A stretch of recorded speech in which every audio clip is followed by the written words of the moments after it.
मुझे इस बात की खुशी है कि धर्मशाला एक हमारी बहुत एक इंटरनेशनल टूरिस्ट डेस्टिनेशन है और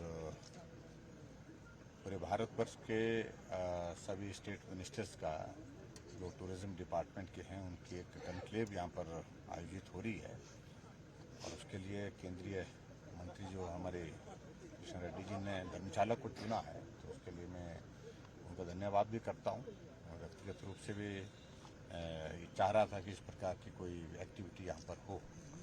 पर्यटन के क्षेत्र में अलग अलग स्टेट ने क्या क्या इनिशिएटिव लिए हैं और इसमें कुछ हमारे साझे प्रयत्न क्या हो सकते हैं, उस दृष्टि से इसका एक बहुत बड़ा महत्व है।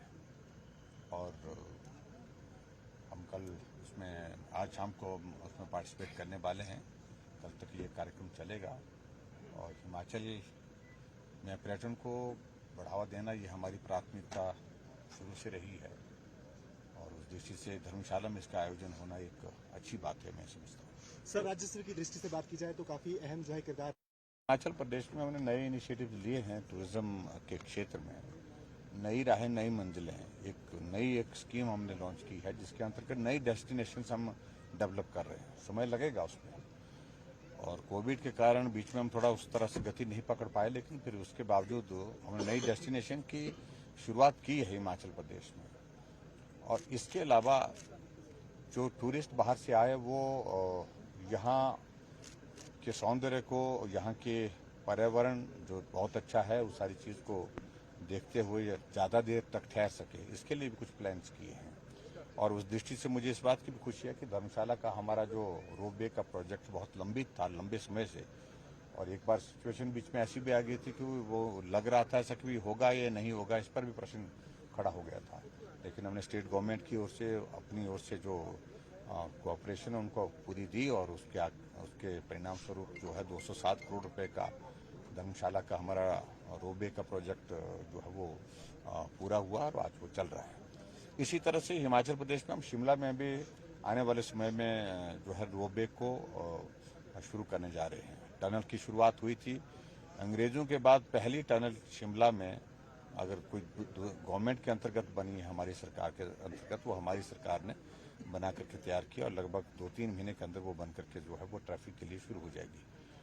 और मुझे इस बात की खुशी है कि रोपवे की एक अच्छी हमको हिमाचल प्रदेश के लगभग 1500 करोड़ रुपए की जो स्वीकृति इन प्रिंसिपल जो स्वीकृति हिमाचल प्रदेश को मिली है और इसके कारण जो टूरिस्ट डेस्टिनेशन के लिए हमको उसका बहुत बड़ा लाभ रहेगा। सर, कांग्रेस जो है वो भर्तियों को लेकर के सवाल खड़े कर रही है कि जो 15 सितंबर को जो रिजल्ट निकला है, बाहरी प्रदेशों के लोगों को रोजगार दिया जा रहा है, जबकि ये जो है प्रदेश के 15 सितंबर को सर हेल्थ डिपार्टमेंट में जो नियुक्तियां हुई हैं सरकारी क्षेत्र में उनका आरोप है। ये पूछना चाहिए कि पूरी जानकारी के साथ बताएं कितने डॉक्टर बाहर से आए। नेग्लिजिबल नंबर है, वो बहुत कम है, लेकिन उसके बावजूद उनको भी ये मालूम होना चाहिए। डॉक्टर की पोस्ट जो है क्लास 1 गेजेटेड पोस्ट है, इसको आप रिस्ट्रिक्ट नहीं कर सकते कि बाहर के लोग इसमें पार्टिसिपेट नहीं कर सकते हैं। सभी राज्यों की परिस्थिति ऐसी है, तो ऐसे में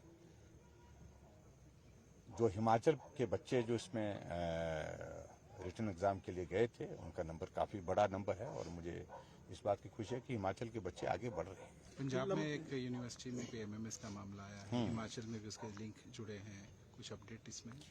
देखिए, उसमें उस सिलसिले में मुझे पुलिस डिपार्टमेंट के अधिकारियों से बातचीत मेरी हुई है। मैंने कहा कि उसमें पूरी कोऑपरेशन करिए पंजाब पुलिस को। जो भी दोषी है, जो सूचना के मुताबिक जो जानकारी मिली है उसके मुताबिक ये मालूम पड़ा कि हिमाचल प्रदेश से संबंधित वो लड़का है जिसने उसको वायरल किया है। उसके खिलाफ कानूनी कार्रवाई करेंगे और पूरी हम पंजाब सरकार को उसमें पूरा कोऑपरेशन देंगे निश्चित रूप से, क्योंकि गलत काम किया है तो सजा मिलनी चाहिए। लंपी वायरस पर भी जो है कांग्रेस घेर रही है सरकार को कि गौवंश की बात करने वाली भाजपा जो है इसमें नाकाम रही है और लगातार युद्ध स्तर पर काम किया हमारी सरकार ने। मैं ये कहना चाह रहा हूँ कि इस प्रकार से वो अनावश्यक रूप से इस तरह का दोष ना दे। ठीक है, इस लंपी वायरस का इम्पैक्ट आया है और बहुत सारे जो है वो गौवंश की इसमें दुखद मृत्यु भी हुई है, लेकिन फिर भी उसके बावजूद हमारा वैक्सीन का अभियान भी चला है युद्ध स्तर पर और उसके बाद जहां अगर वायरस आ गया है तो वहां ट्रीटमेंट का भी इसमें अभियान चला हुआ है। सर इसके अलावा यदि बात की जाए, एक नया ट्रेंड शुरू हुआ है काले झंडे दिखाने का, चाहे मुख्यमंत्री हो चाहे कोई भी केंद्रीय नेता हो, लगातार ये बढ़ता जा रहा है, इसको लेके क्या कहेंगे? ये संस्कृति जो है बंद होनी चाहिए, मैं यही कहना चाह रहा हूँ।